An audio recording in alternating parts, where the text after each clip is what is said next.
hay gente que ha visto morir a sus hijos. Es una frase que, te deja helado.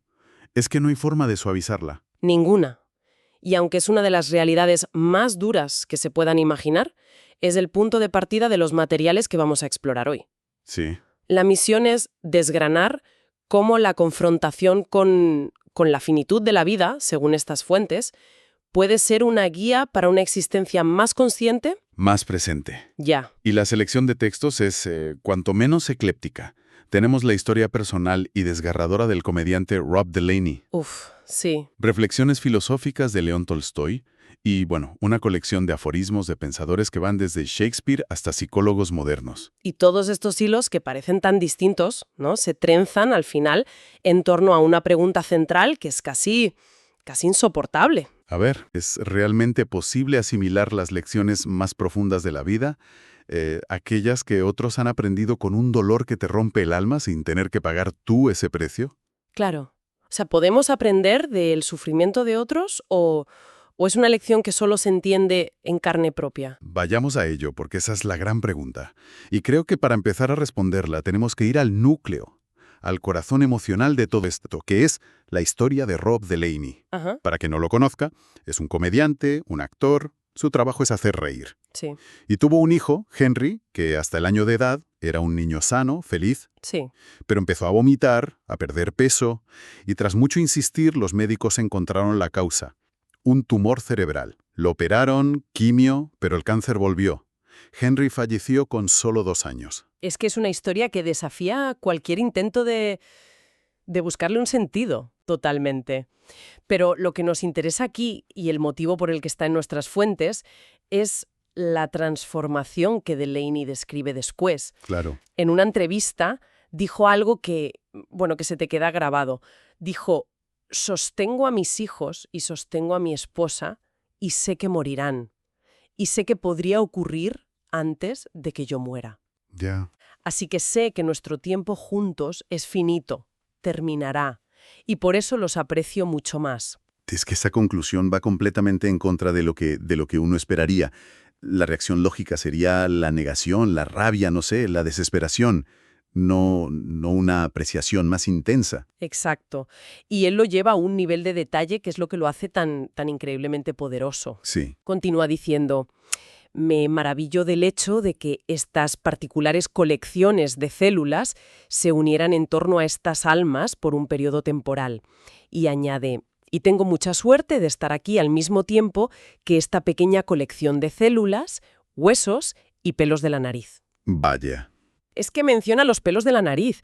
Ese detalle lo ancla en la realidad más absoluta, ¿no? Totalmente. Lo aleja de cualquier filosofía abstracta y lo convierte en algo tangible, tierno y brutal a la vez. Humaniza por completo una idea que si no sería solo un concepto. Y la conclusión a la que llega es devastadora. Él dice que desearía que esa habilidad para apreciar la vida así no viniera de algo tan doloroso. Claro. Pero que así fue. Describe esa sabiduría como un regalo que vino con una etiqueta con un precio que nadie en su sano juicio querría pagar jamás. Es que esa idea resuena con una filosofía muy antigua, ¿verdad? Me recuerda al memento mori de los estoicos, ese recuerda que morirás. Ajá. Pero ellos lo usaban como un ejercicio intelectual para vivir con más virtud. Lo de Delaney es otra cosa. Es la misma idea, pero pasada por el filtro del dolor más real que te puedas imaginar. Has dado en el clavo. Los estoicos lo planteaban como una práctica preventiva, una vacuna contra el miedo y la frivolidad. La historia de Delaney es la enfermedad en sí. Exacto. Lo que él describe no es una fijación morbosa con la muerte, que sería la lectura superficial. Es un cambio radical de enfoque, una recalibración forzosa de la atención. Sí. La certeza de la muerte, que para la mayoría es una fuente de angustia que escondemos, ¿no?, se convierte en sus manos en una herramienta para una apreciación radical del presente. Lo que para nosotros es un concepto, para él es una realidad vivida, respirada cada segundo. Y creo que esa intensidad nos sirve de puente para pasar de la experiencia personal a un concepto más abstracto, pero igual de potente. Aquí es donde entra Tolstói. Justo. En su Calendario de la Sabiduría, que es una colección de pensamientos para cada día, escribe algo que al principio suena bastante desolador. Dice: en el nivel más alto de conciencia, un individuo está solo. Sí, de primera suena a condena, a un aislamiento terrible. Pero el matiz que le dan las fuentes es crucial. Ajá. No se refiere a la soledad como abandono. Es más bien lo que podríamos llamar un aislamiento clarificador. A ver, explícame eso. Es el estado mental en el que ves la realidad. Bueno, despojada de todas las ilusiones, de las narrativas que nos contamos, del ruido social. Es un lugar de honestidad brutal contigo mismo y con el mundo. Y según Tolstói, la mayoría de la gente huye de esto. Huye. ¿Y cómo? A través de lo que él llama diversas disipaciones. Y fíjate, es una idea increíblemente moderna.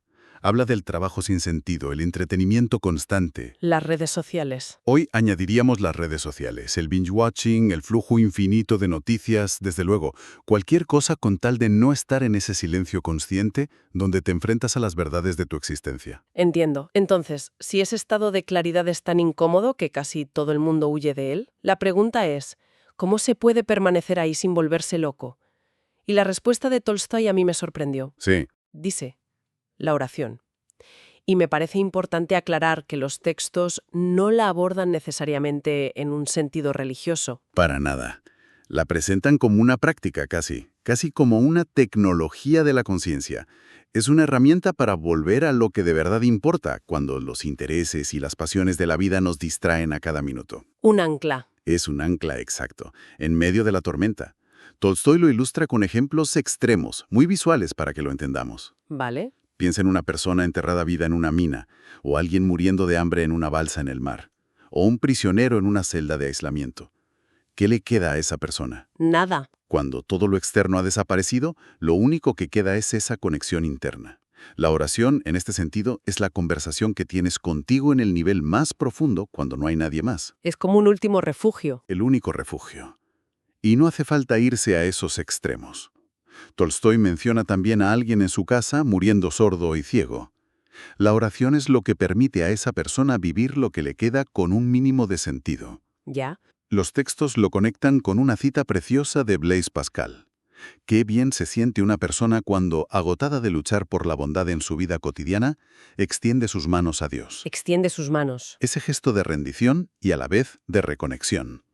Tolstói concluye que, para la mayoría, que estamos ahí luchando con nuestras pasiones, esta práctica es una condición necesaria para la vida. Y esa claridad de la que hablaba Tolstói, ese estado de honestidad, parece imposible sin ser, brutalmente honesta con una misma primero. Efectivamente. De hecho, varias de las fuentes que tenemos giran en torno a esa idea. Sí, parece que ese es el primer paso práctico.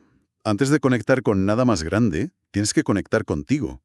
Y ahí encontramos desde el consejo clásico de Shakespeare: sé fiel a ti mismo. Que es una frase que hoy en día, no sé, se ha convertido casi en un eslogan del individualismo, ¿no? Yo hago lo mío y soy fiel a mis deseos. Totalmente. Se ha vaciado un poco de contenido, sí. Por eso me resulta mucho más interesante la versión que ofrece Sigmund Freud, que es más clínica. ¿Qué dice? Freud dice: ser enteramente honesto con uno mismo es un buen ejercicio. Me encanta la palabra ejercicio. Claro. No es un estado que alcanzas, es una práctica constante. Implica esfuerzo, sudor y probablemente descubrir cosas de ti mismo que no te gustan nada. Es que esa idea de ejercicio choca de frente con la actitud que critican otras de las fuentes.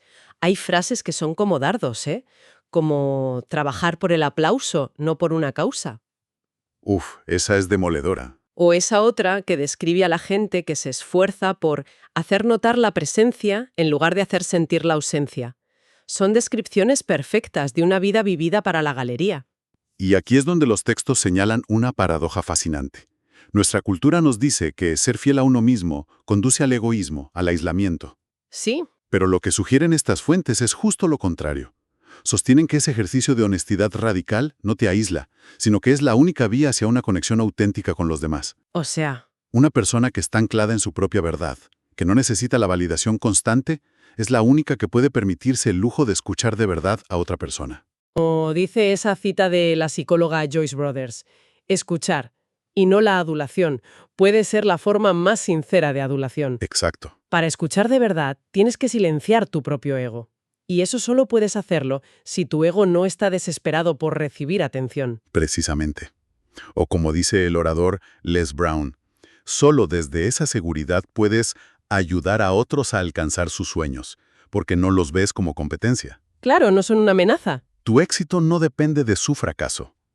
Y desde ahí, te vuelves capaz de practicar lo que Cervantes llamaba las grandes bondades, que no son actos de caridad condescendiente, sino gestos que nacen de una fortaleza interior. Es una consecuencia, no un objetivo. Eso es. La grandeza, como dice otra de las frases, emana de tu luz interior, no de los focos que te apuntan desde fuera. Se va tejiendo una idea muy potente, ¿eh? Toda esta sabiduría, la claridad de Tolstoy, la presencia de Delaney, no parece algo que uno pueda, no sé, inventar de la nada. Es que sería increíblemente arrogante pensar que sí. Y los textos son muy explícitos en esto. Citan a Ralph Waldo Emerson, diciendo, nuestros mejores pensamientos vienen de otros. Un buen baño de humildad para el culto al genio individual. Desde luego. Y luego está la versión de Salvador Dalí, que es mucho más provocadora, casi un insulto, ¿no? A ver, Dalí afirma, aquellos que no quieren imitar nada, no producen nada. Esto choca frontalmente con la obsesión por la originalidad a toda costa. sí.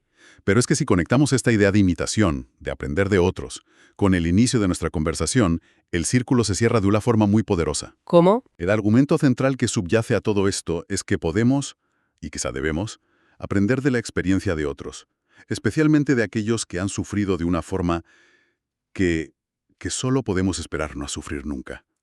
Heredamos sus lecciones. Exacto, como dice una de las fuentes. Es una herencia que no hemos pedido, pero que está ahí, disponible. Y esto nos devuelve a Rob Delaney, claro. Correcto. Podemos intentar imitar esa presencia ganada con esfuerzo, que él y su familia demuestran sin tener que vivir su pérdida. Es una idea potente. La metáfora que utilizan las fuentes es a la vez perfecta y terrible. Ellos pagaron la matrícula de un curso que el resto podemos auditar gratis. Podemos sentarnos en la última fila y tomar apuntes. Pero auditar una clase no garantiza aprender, ¿eh? Puedes estar en la sala y no enterarte de nada. Ahí está la clave. La condición es que decidamos conscientemente hacer los deberes. Ya. La información está ahí, la lección ha sido pagada con un precio incalculable, pero depende de cada uno de nosotros prestar atención, hacer el trabajo de introspección y aplicar lo aprendido. No es un conocimiento pasivo, exige un compromiso. Entonces, el hilo conductor de todo esto es que la confrontación con la mortalidad, personificada en estas historias, no tiene por qué ser un camino a la desesperación, puede ser un catalizador. Sí, para una vida con más significado. Y las fuentes nos dan pistas muy prácticas. Está la de San Agustín. Cuida tu cuerpo como si fueras a vivir para siempre, y cuida tu alma como si fueras a morir mañana. Es un equilibrio perfecto entre el largo plazo y la urgencia de la hora, una dualidad que es la esencia de una vida bien vivida. O la del entrenador de baloncesto John Wooden, que dice que la confianza se gana, no es un regalo, que el acero más fuerte es una autoconfianza bien fundada. No la arrogancia, sino la seguridad que viene de conocerte. Exacto. Y también la de C.S. Lewis, que nos recuerda que nunca se es demasiado viejo para fijar una nueva meta o soñar un nuevo sueño. Es una rebelión contra la idea de que la vida se acaba mucho antes de la muerte. Y todo esto parece desembocar en una llamada a la acción final, que a primera vista suena muy simple. Haz algo. Sí, pero es una frase, yo creo, peligrosamente vaga. Corre el riesgo de malinterpretarse como una llamada a la productividad frenética que las propias fuentes critican. La receta para el burnout. Exacto, para llenar la agenda de tareas sin sentido. Creo que es crucial definir qué tipo de algo proponen. De acuerdo. ¿Qué es ese algo entonces? Pues no se refiere a ser más, sino a estar más, a estar presente en la propia vida, a participar activamente en ella, en lugar de ser una espectadora. Vale. Y proponen una especie de práctica diaria, casi un ritual. Primero, recordar, tempus fugit, memento mori. El tiempo vuela, recuerda que morirás, no para deprimirse, sino como un activador, como el café de la mañana para el alma. ¿Y después? Inmediatamente después, el segundo paso. Maravillarse de la existencia de los seres queridos, de esa colección de células y pelos de la nariz de la que hablaba Delaney, ver el milagro en lo mundano. Y a partir de esa base, las acciones fluyen de otra manera. Exacto. Desde esa conciencia, las acciones se reordenan solas. Trabajas por una causa, no por el aplauso. Dejas que esa luz interior se manifieste. Haces las cosas lo mejor que puedes, no por la recompensa, sino porque entiendes que lo que siembras hoy, lo cosecharás mañana. El hacer algo nace de un estado de ser. Así que, en resumen, los textos presentan la sabiduría obtenida a través del duelo como un regalo que podemos recibir sin coste. La lección está ahí, pagada por otros. Y esta conversación me deja con una pregunta que creo que es importante. A ver, Si este regalo, esta oportunidad de vivir con más presencia, está ahí disponible para nosotras cada día, ¿qué nos impide aceptarlo? ¿Qué disipaciones, como las llamaba Tolstói, elegimos en su lugar? ya. Y la pregunta más inquietante de todas, ¿por qué a veces ese ruido nos resulta más cómodo que el silencio de estar simplemente viviendo nuestra propia vida?